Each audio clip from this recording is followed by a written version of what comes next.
I hate to say I told you so, but I told you so. Now, I'm not gonna lie, it feels pretty good to be right about Bitcoin, especially in such a short period of time. So in case you have been living under a rock, let's get into the juicy stuff. Elon Musk just announced that Tesla has bought $1.5 billion worth of Bitcoin, and they can potentially receive Bitcoin or any digital currencies as payment for their products in the future. Now, if you haven't watched my previous video on why you should buy Bitcoin now, you should definitely go check it out. If you had listened to me in that previous video, you would have bought Bitcoin maybe around the 31,000 to the 32,000 region, somewhere around there, and by now you would have been millionaires. I'm just joking. There's no way you can be a millionaire. There's no way I'll be a millionaire buying Bitcoin at this price. But yeah, you will be at least, having a lot of dough right now. Well, if that video really helped you out and really helped you gain a better and clearer understanding of Bitcoin, I would really appreciate it if you could gently obliterate the like button. So in case you're new to this channel, my name is Xuan Kai and I'm a day trader from Singapore. This video is basically an update on how Bitcoin has been moving since my previous video, why it has currently exploded right now, and why it should be primed to move higher from now onwards towards the 50k and above. Hopefully after watching this video, you can take me a little bit more seriously in my videos, and you can also decide for yourself whether you want to hold on to your existing Bitcoin or whether you should buy Bitcoin right now. So let's head over to the Bitcoin price chart right now to see what has happened in this month. So if we just focus on what has happened in January, you will see that there's actually a very interesting story that can be told here. In these few months, Bitcoin has been such a hot topic that all the retail investors and all the big companies like PayPal, Square, MicroStrategy, all of them have been buying a lot of Bitcoin, and that has caused Bitcoin's price to go insane and rocket all the way up to a high of $42,000. Then what happened?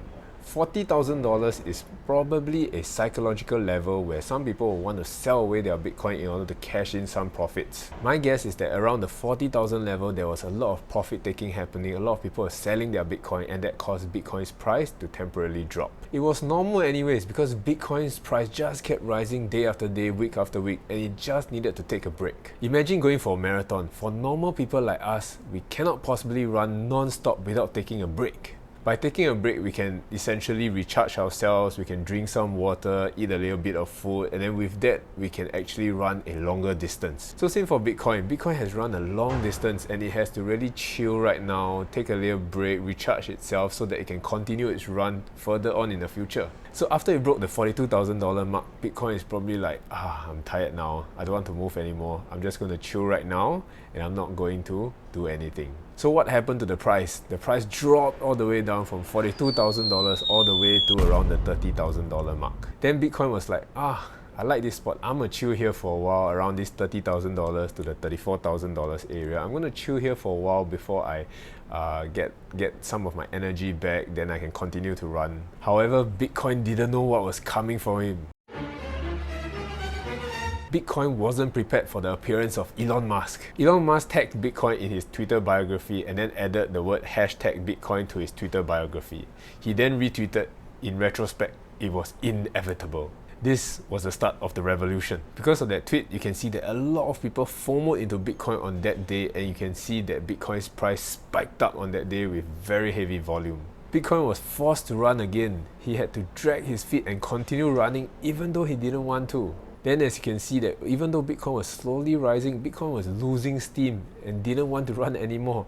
But then Elon Musk appeared again and then whipped him back into shape again. Elon Musk announced that Tesla has bought $1.5 billion worth of Bitcoin on the 8th of February. So it's like as if Elon Musk appeared and gave a bottle of Gatorade or like an energy drink to Bitcoin, and Bitcoin drank it, and now he's super hyped up and he has no choice but to continue running to spend that energy. Bitcoin's price started to increase from just $38,000 all the way to $46,000 in just one day. That is the whole story of Bitcoin's marathon race from the start of January all the way to right now. So how do we move forward with this piece of news? Honestly, I was very tempted to buy more Bitcoin yesterday when Bitcoin's price was around $43,000 and this news was released, but I just didn't. Too bad I didn't. I mean, it's always very easy to earn money when we look at things from hindsight, but what's more important is the future. So what I think might happen is that some of the companies in the S&P 500, some of them will start to convert their cash reserves into Bitcoin as well, and to follow the trend that was set by Tesla. Inflation is real, and the dollar just keeps decreasing in value because of how much money is printed right now in order to provide stimulus aid for the people. In order to preserve or grow their cash reserves, these companies might choose to convert their cash reserves into Bitcoin. My prediction is that this piece of news that Tesla has purchased Bitcoin is going to probably push Bitcoin's price up for the next few days. And if we see any more news of other companies joining this trend, trying to purchase Bitcoin as well, we could really see a very big push in Bitcoin's price in the future. So hopefully this video has helped you to understand a little bit better about what has happened to Bitcoin in this month, and hopefully you can choose for yourself whether you want to purchase Bitcoin. So if you want to purchase Bitcoin, you can use the app Binance, and you are free to use my referral code down in the description below. So if you have stayed with me all the way to the end, thank you so much for watching. Don't forget to like, comment and subscribe to the channel, and don't forget to turn on the notification bells as well. I hope this video has been helpful for you, and hopefully I'll see you guys in the next video. Bye bye!